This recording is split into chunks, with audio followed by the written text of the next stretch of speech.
Greetings, dear ones. I'm Kryon of Magnetic Service. Again, for those who have not seen this before, it would seem that the energy that it takes for the human then to get ready to channel and begin is too short. Because the standard model of channeling would have a distance in time for the human being to adjust to major differences in countenance, in consciousness, in reality.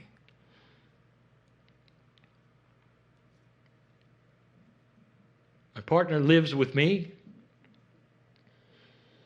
As I have indicated to all of you, is possible. Not to live with Kryon, but to live with that which is divine within you to such a degree that you don't turn it on and off.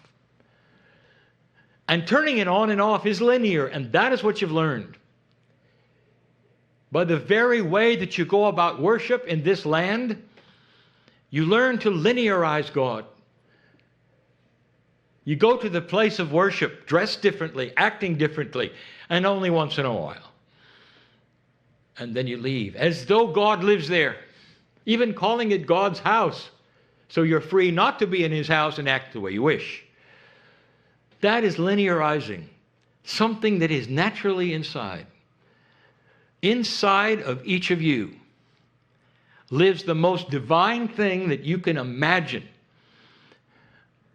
It's a piece of the Creator, really, however you want to see that. Some call it the higher self, some call it the soul. You don't have to figure it out, because this piece is multidimensional to a T, and that means this, that you cannot put a reality into it that you could understand. I said this once before. You don't have any trouble with thinking that God can listen to millions of you speaking at the same time. Even if you're saying different things, God is so powerful that this is no problem. The problem is this, is that you can't apply it to yourself. Is it possible you're receiving many messages at the same time right now? If you could hear the whisper of angelic beings in this very room who know your name and know who you are and have been with you for eons, saying, I see you, I love you, I see you, I love you. Do you remember me? Here's my name. I'm with you. I'll always be with you. That's my job. If you could hear and realize and hear somehow the whisper of the ancients and your ancestors and even those you loved and lost while you were here whispering, I'm still here, I love you. Did you know that? I am here. Would it change your perspective? And the answer is, oh, it would. It really would.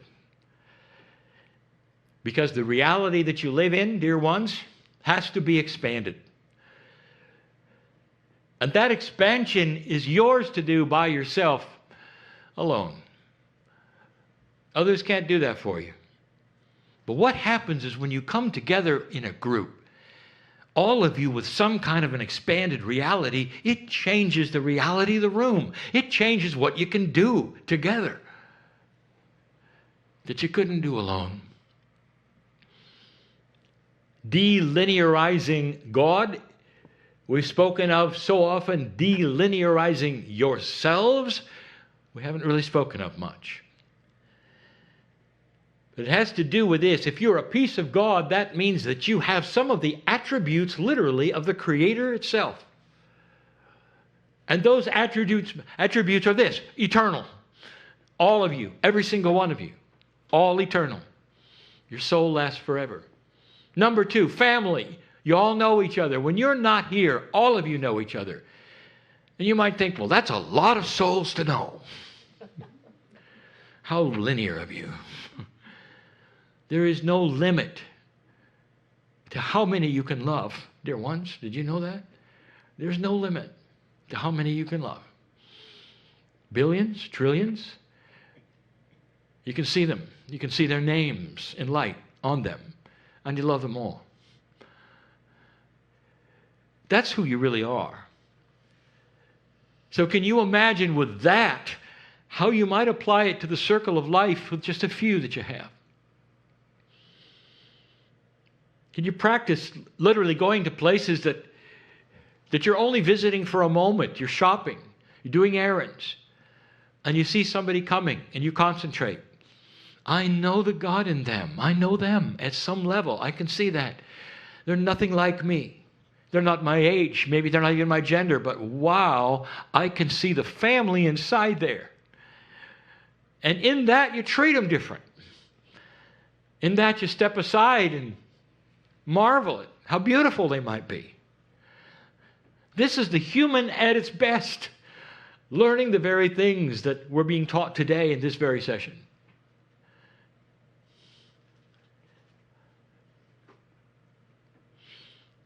My partner started the series today talking about that which is a journey that is heroic. It's a metaphor, a name for what's in every single one of you. It's a desire of how you see yourself, completing life as a cycle that was heroic, where you did marvelous things, and then you return. And most humans don't see themselves in that scenario. They turn to the media and the novels and the poetry and all the things that will put them into that state of a reality where they can enjoy it, because it's not them. But dear ones, I am saying it is you. Where are you in the journey today of the hero? And if I ask each one of you, you might say, well, I'm not sure. Some of you will say, well, I just go about life the best I can, awakening and learning the best I can. I've got errands and I come and do this, and I've got family to take care of, and that's what I do. And I want to tell you something, soul. All of that is minutia, it's peripheral. Yes, you do it all. What is the limit of your ability to love? Can you love while you do those things? Can you think of other things while you go through those things? And we come back to the original question. Can you multitask consciousness? How many places can you be at the same time with your consciousness? What part of the Creator do you think is missing in there? Or can you do it all? This hero that you are has walked through many things in this life in order to get you to this room or listening to these words. And finally, you're listening to these words. And if you're expecting profundities, I'll give you one. You are magnificent. And you're in the right place at the right time doing the right things. You may not even recognize it as being the heroes of this age. You are anticipating an awakening. Anticipating an awakening. That is to say, you recognize there's more here than you think. Then that linear mind pops in, because there are seniors who are saying, well, it's a little late. Not understanding that we see you, dear human being, dear soul, we see you all together in all of your lifetimes as one being. Doesn't matter how young or old you think you are, it's not too late, it's not too early. You are awakening into something you will continue when you return. And for the first time, you get this idea that this is not a linear learning. This is quantum, if you can even call it that. It's burst information that comes to you and your soul and your countenance and awakens you to a point that you leave differently than you came. And this realization, wow, whatever happens to me tomorrow, if I take my last breath tomorrow, I'm coming back with the same information I left with. And I'm going to keep going. And you'll be right. And sooner than you think, even as a child. And you'll be right. It's magnificent. It's beautiful. What an old soul can do when they start awakening to a larger truth for themselves. I'm bigger than I thought. I can do magnificent things through compassion and love that'll change lives around me without ever having to teach, without ever having to tell them what I think. All I have to do is look at them and find the God inside. That is not new information, but for the culture, it is. It truly is. We've told you before, it's going to shape how new business is run. It's going to shape how politics is run. And it's going to take a while, but boy, is it going to be different. Your children's children will see a completely different humanism than you have today. And that's only 2 generations. And you'll be here. And you'll experience it. Some of you will have an Akash that remembers today. And those who have this will know intuitively how good it's going to be, or how good it is in retrospect to where you are. That is the evolvement that's coming. You may not know who you used to be in a past life, but you'll remember the energy of what it was like to have to slog through an energy that would not understand core truth. Or when you saw humans being unpleasant to humans, they wouldn't understand the catalyst to peace is compassion. You don't need to argue. That forgiveness is more than what lubricates peace on earth. It's the key. To look at somebody and understand what they're going through. To ask forgiveness because perhaps you were inappropriate to someone else. And what that does to someone else. When they can look in your eyes and you can say, I was wrong. Please forgive me. I love you. No matter what happens on this planet, I love you. Because I know that inside you there's the God that's inside me. And that's how we are going to exist together as human beings even in the future. And those listening to the channel, and there's always some, will say, Pollyanna, it isn't going to happen, it never has happened, it can't happen because human nature won't let it. And I say, you get ready for human nature to move off that peg you thought it was all about. And it may take longer than you think, but it's already happening. People are going to expect more integrity. Start watching what they do. And think about things they haven't thought about before instead of just doing them because everyone else does. And that is awakening. Even those who would never come to a meeting like this, don't believe in channeling, would never have a spiritual belief system, are alone in the closet, will start awakening to a grander truth of integrity. That's what we're looking at. Something that is self-evident to humans when they're born, that is not self-evident now. That you're here on purpose, you have a right to be here. And the better you can treat each other, the better your life. The more you can laugh, the healthier you'll be. And the more peace in your life, the longer you'll live. These are the premises that were taught in those days that we have taught this day about through my partner.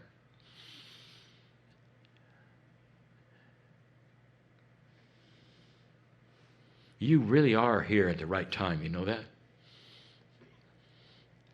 There have been so many that say, Dear Kryon, I've sat in many of these meetings, and I've heard many of these things many times, and I'm still having trouble.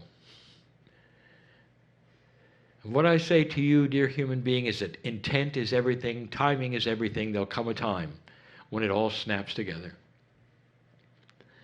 And the trouble you're having is you still really, truly don't believe it. And I'll say it again, what I've said before. The channeling that I'd like you to listen to called Who Do You Think You Are? Because you really don't have it yet. You are magnificent. You can be a clean slate for all of these things to attach to you if you believe it. But if you think that you don't deserve it for any reason at all, nothing will stick. No words that I say, no energies that I give. no core truths because you're not ready for it. You don't see it yet. And dear ones, that is what is starting to change. In the awakening process, there is the acknowledgement that you are bigger than you thought, than you were ever told. And that perhaps, just perhaps, you really are magnificent. And when that starts to occur to you, all these things that I speak of now will come flying in and become your reality. And you can start practicing them and realizing them, live longer because of them, and smile more often. Dear ones, this is not going to solve the problems of life. They're always going to be there. It's going to solve how you treat them and the reaction that happens after they're gone, after they occur. And who you become because you've changed how you perceive them. This is the difference. It's more than psychology. It's a new spiritual attribute of reality where you start to see a pattern of acceleration of compassion, of good things happening to you, good things. In the field right now, there are wonderful things that can happen to you if you allow them to. Potentials that are lying there ready to you, for you to see who you are. That's the promise. And we've told you this before. There's a lot more here than you think. And you've got a lot more help than you think. What you do with this information next is up to you. I love working with old souls. I love working with you because I know all of your souls, every single one. And when you're not here, dear ones, we party a lot. And we sing. And we laugh. And we enjoy who we are. I've never been a human, ever. And what I see in you is magnificence. Enough said. Until next time. And so it is.